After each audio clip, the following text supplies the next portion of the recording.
Well, people, I guess it's been about 6 months since I made a video. I guess you notice that the living conditions are a little bit better now.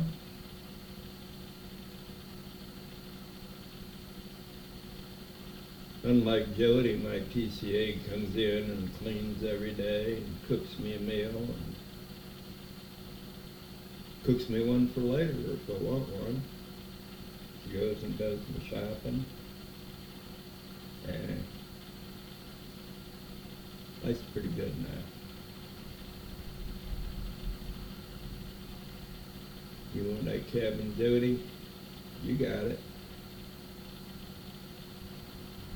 Put that piece of shit son of yours in it. Okay. So we're going to talk about Brian Glenn, Tennessee State Trooper Brian Glenn.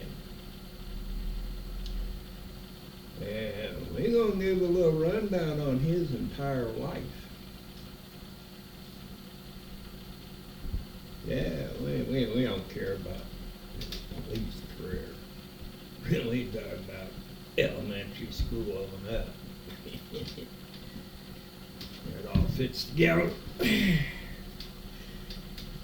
By the way, old Brian there, he's the one that put me in this wheelchair. Yeah. Remember me, Brian? Yeah. He's the little bitch that picked up his ass and ran his ass out of Alaska and moved to Tennessee and took about a 30–40% cut in pay rather than face me.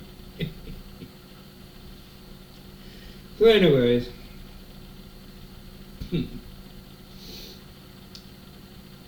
so all this has been going on and everything, and all of these people that are still researching this stuff and the people involved and stuff. I mean, God, it's amazing.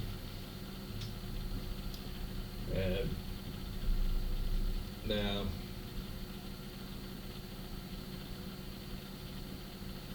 we had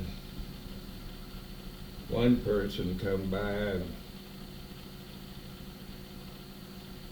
says that when old Brian was in elementary school,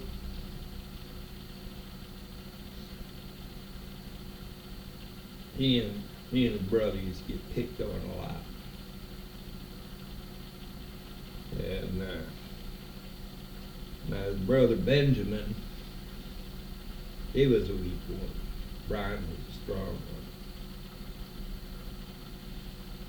Brian's a pansy. So you know that makes Benjamin. Benjamin, even though Benjamin's Brian's older brother, he runs around on Brian's hind tip. He followed Brian around everywhere he went. So Brian used to get picked on a lot. A couple of kids used to pick on his ass. And of course Brian wasn't man enough to stick up for himself. So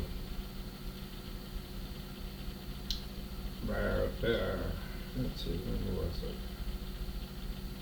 That time he was about 14 or 15 when Brian decides he's going to pick on this little kid about 11, 12 years old.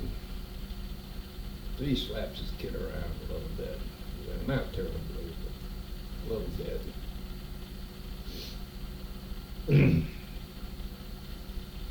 Well, unlike Brian, this kid don't take kindly to this. So he and about a dozen of these other 10, 12-year-olds corners Brian. He whips his ass, man. They kicked him and beat him, and oh man. He said he could hardly walk away.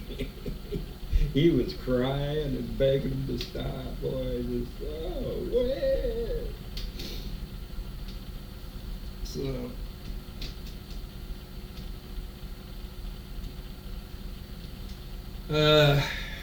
about this time, Brian and this one kid that he hangs around with, he's kind of nice. I guess he and Brian got caught in a kind of compromising position there one time.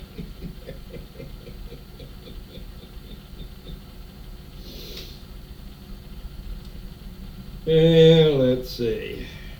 So he decides it's time for him to go for women. So he doesn't do too much with women. They don't stay with him long. So about the time he gets to be about, I guess be around 20, he nails this woman, knocks her up, has to marry her, or she has to marry him. Yeah. They have kids. They have 3 kids in like 3 or 4 years. You know, man, thank you, man.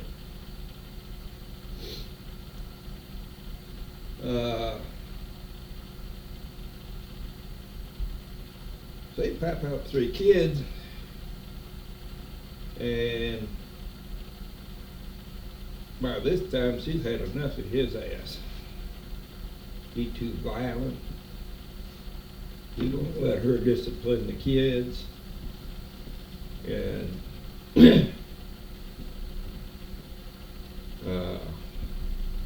he disciplines her though, and that's what she don't like. She don't like getting mad. And so she says she wants a divorce. He says, I'm keeping the kids. Get a bitch. So Brian got kids. She left without the kids. So a little while after that, Brian picks up this other woman. All of his wives are really nice women. Their only fault is that they're gullible. You know, he puts out there that he's such a nice guy. So he sucks in this second one, convinces her to marry him and raise his kids, these little wild brats. So pretty soon, you know, she's hooked in, she's married. Well, Brian decides that he and Hind Tit Benjamin are going to go up to Alaska,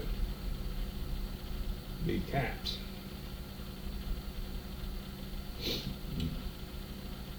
You're going along. Well, she wasn't too happy about that. She didn't have no say in the matter. He just took her. So we all come up here, and old Benjamin now, he's He's kind of a window licker.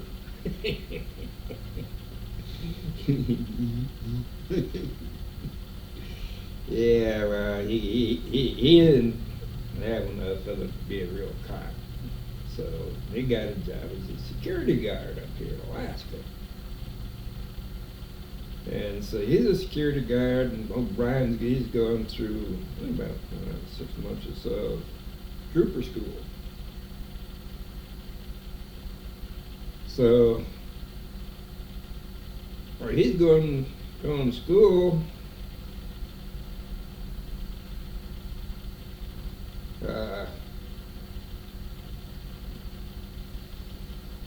Now there's a very fine line between the time his second wife got a divorce and when he started dating his third wife. And it sounds like it kind of overlapped by a couple of months anyway. But he starts this sweet girl from Alaska, really nice, kind-hearted, do anything in the world for you. I actually know somebody that's in her family, and it shows, you know, 'cause she's the same way. So Brian Combs he's dating his second girl. So during the time he's dating her, I came into his life. Beat the shit out of me and did a lot of damage, put me in this wheelchair. I'll never walk again. If I move the wrong way, I could get paraplegic. Just knees. I'll get into that one next video. But I walked into Brian's life, and anything goes planned. See, I put a video up on the internet and sent one of his buddies over to show me his gun and tell me to take it down. I was going to drop dead. Well, it didn't work. I put up all my legal documents too. Well, somebody on YouTube picked it up, and the telephones there at the trooper station were shut down for 6 weeks. After a month, I called and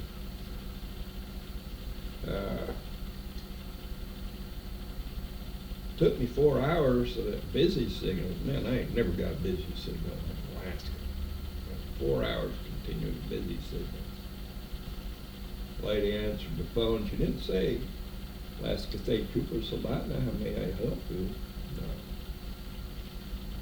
She says, is this Bob Bodell?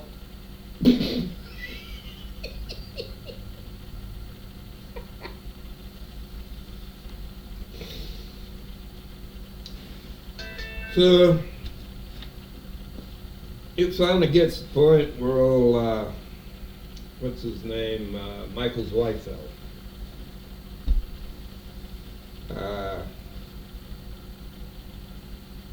Michael Weifeld, Maurice Hughes. Because Maurice Hughes was the commanding officer at the time, and Michael Weifeld took his place. And I can't remember. Maybe it was Maurice Hughes that was commanding officer at the time. They put the shit together about Glenn. And they decided that there was no place to go in that case.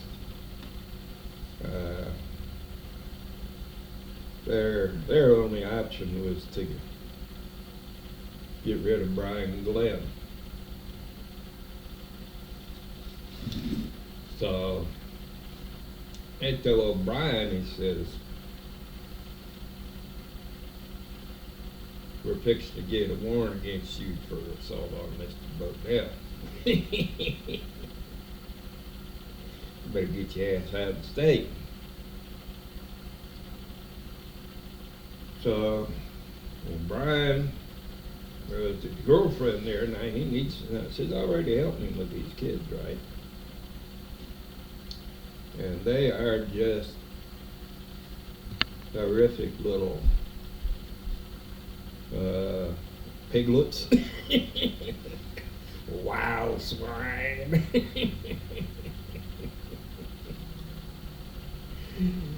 These little piglets, undomesticated little piglets there with no upbringing. So she's putting up with this crap. So he decides, man, I need to take her with me. I can't deal with getting another woman. So he tells us, look, and he says, let's get married. Let's elope tomorrow and leave the state and go to Tennessee. And like I said, she's a little gullible. She says, okay. Well,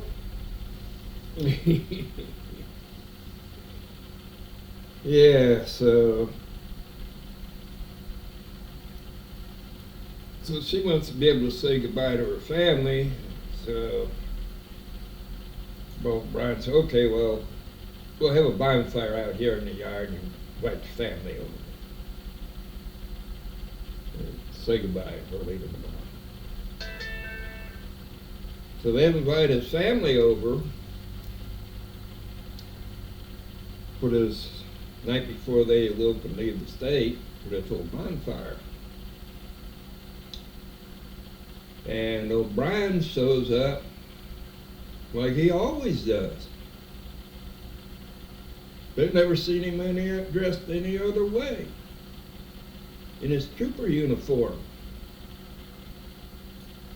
The night before he leaves the state,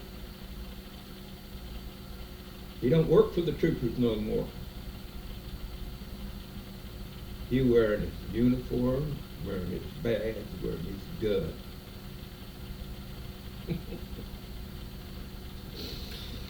Oh, there's another crime on his ass.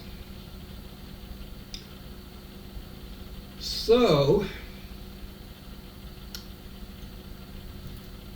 he gets rid of this house and that he bought up here in Alaska, this $500,000 house.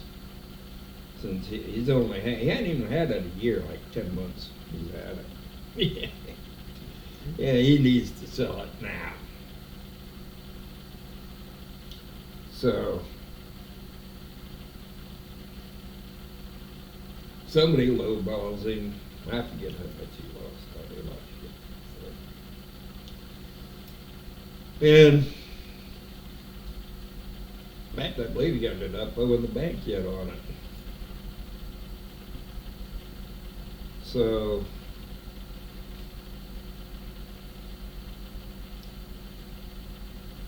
this land was in his and his ex-wife's name. So his ex-wife was getting stuck with part of the bills on his property.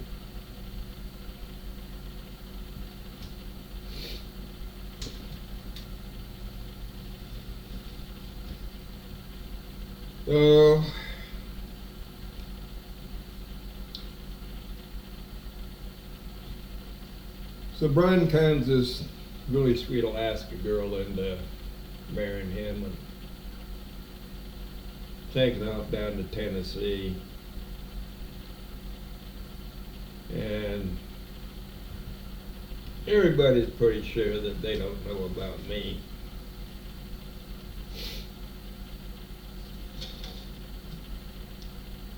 No, Brian Glenn's pansy ass. Of course, I was never prosecuted.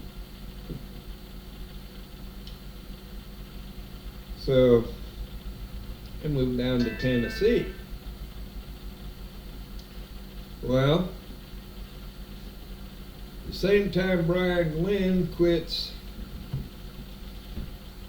resigns from being, forced to resign, being Alaska State Trooper, old Hind Tit Benjamin, he resigns. And he follows that old Hind Tit on down to Tennessee. And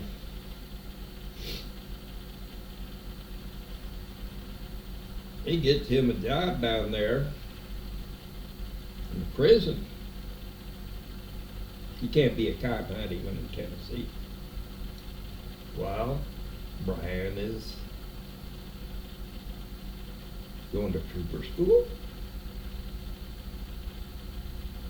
become a Tennessee State Trooper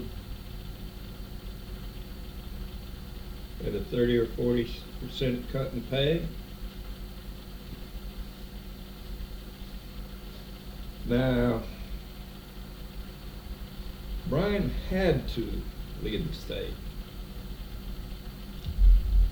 I ran his ass out.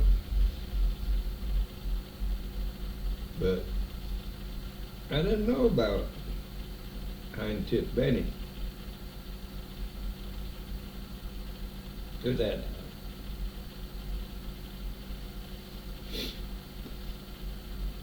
In fact, I didn't even know about Hind Tit Benny until just the other day.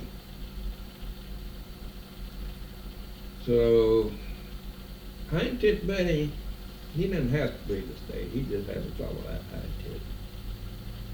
So he gets him a job down here at an equal cut and pay. Now he had a nice job up here.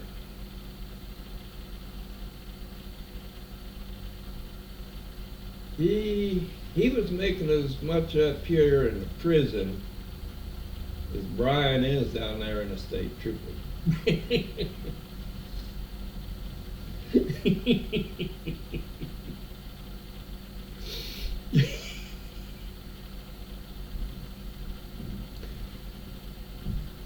So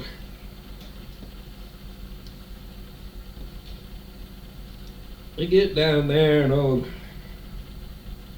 Brian, he's going to be a big old badass, and he finds another badass down there, and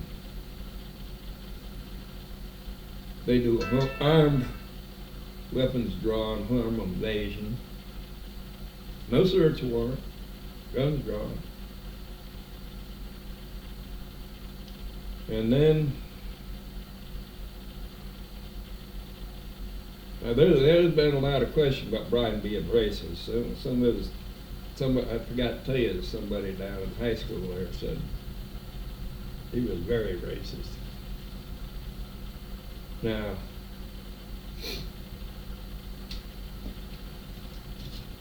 while he's up there, he stops.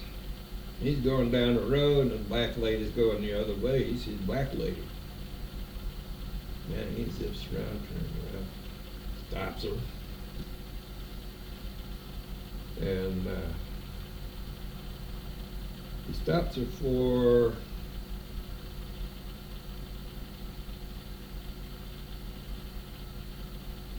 I believe she said it was her tag. I forget exactly what it was, but he couldn't have seen it when he was going, coming at her and turned around. So anyways, he stops this black lady, and I've talked to her, and she is a sweetheart. And this lady, we're hard working. She does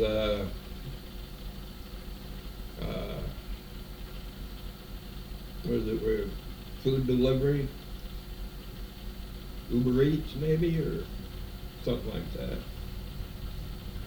She delivers food. She works like about 16 hours a day. She's a hard working lady. And her car is broken down. So her son, who lives out of state, says, "Sure, I got an extra car, Mom. Take it." Okay. So he brings the extra car over to Mom. Mom was doing her Uber Eats thing. Brian Glenn stops her. So the car is registered to her son. And Brian Glenn gives her a ticket for not having the car registered in her name, even though the car is borrowed. Yeah. Well, this didn't go too well. This didn't go well at all. And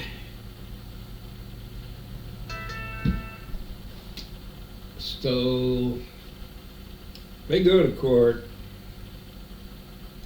This black lady goes into court there with, no lawyer. Well, Brian Glenn's got the prosecutor there. She can go out there by herself.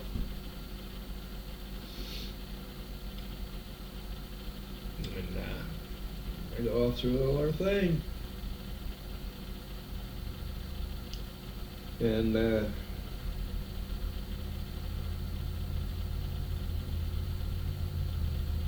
she goes up there and tells him he gave her a ticket for not having a borrowed car in her name. Said, really? Yeah, it says for not having a car in her name. So the judge commences to admonish,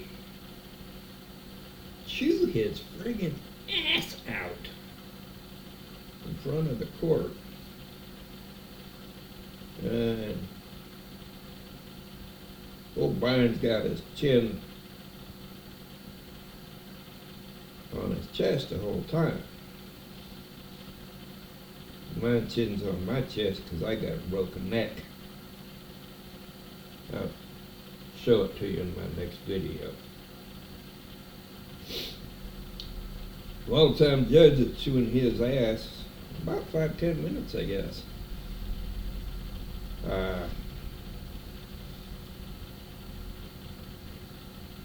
Brian Graham's got his head on his chest there, and he just can't stand to look anybody in the eye. And they finally turn around, they finally close everything out, they let him go, and you ain't never seen nobody walk out of the courthouse with his head down so fast in your life.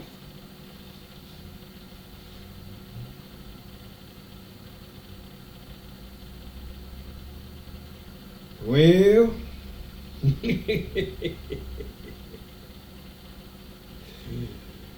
whew.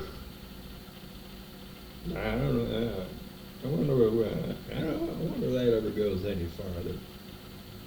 That's definitely a bad ticket.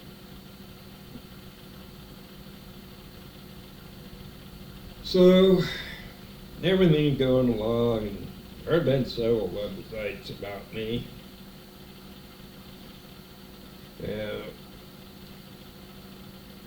One of these websites, www.robertbodell.com, has probably got most of the information, and it's got links to all the legal documents. And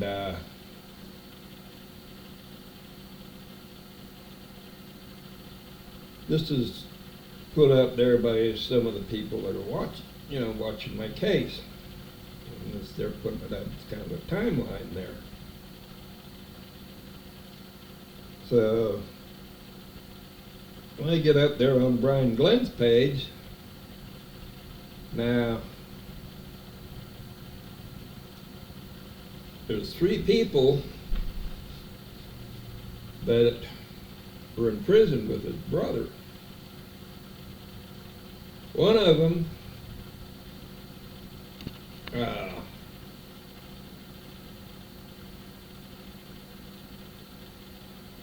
One of them contacted some people running the website, and they talked to him, and he got them in touch with somebody who was actually still in prison up here.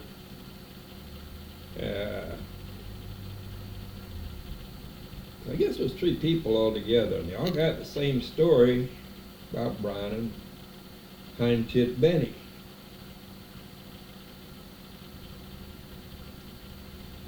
So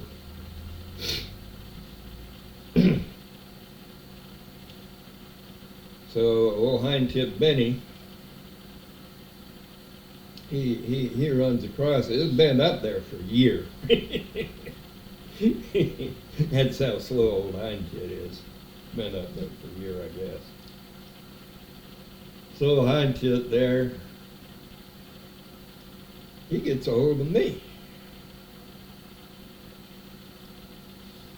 And he's on Facebook, Benjamin Glenn, got a beard, black hair, black beard, Benjamin Glenn.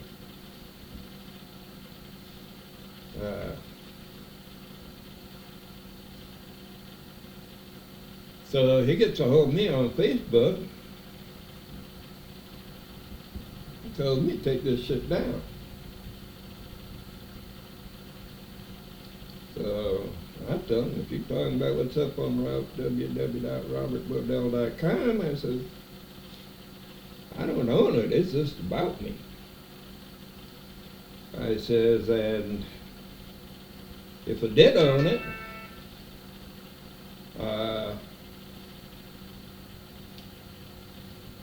three people that were in prison there with you all tell the same story.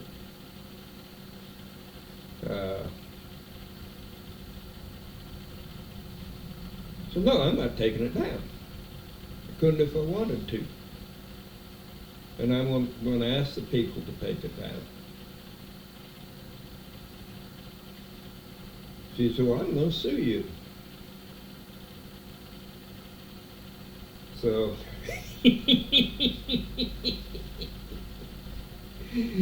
now think about this.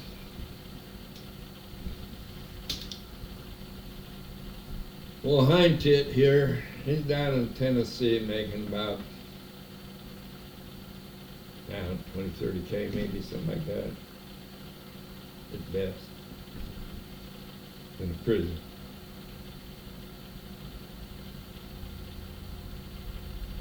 Now, what lawyer is going to go up there and sue me over a website? I don't know.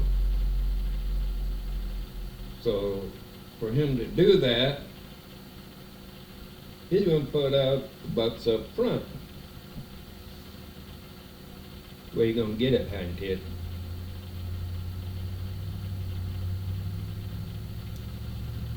So, I haven't heard anything from him yet. I guess he's going to wind to Brian. Well, that's pretty much the update on the liquor Brian. He's a little tough guy that beats up on the handicapped and women. He's a real nice guy when he comes up against a man. Especially if they got a gun.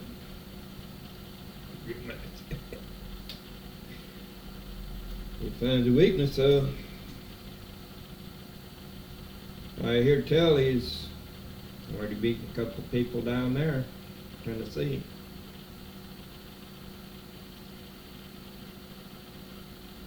We got 5 people up here that say they beat him. He beat them. Yeah.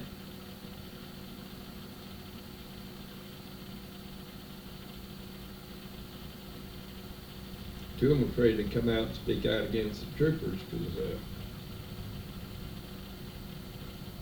they know somebody will come out with a gun after them like they did me. I call it damn bluff. Those damn Alaska State Troopers. Push it out. The video stay that.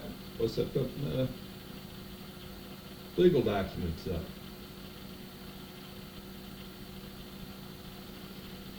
So that's the disgusting life and times of Tennessee State Trooper Brian Glenn.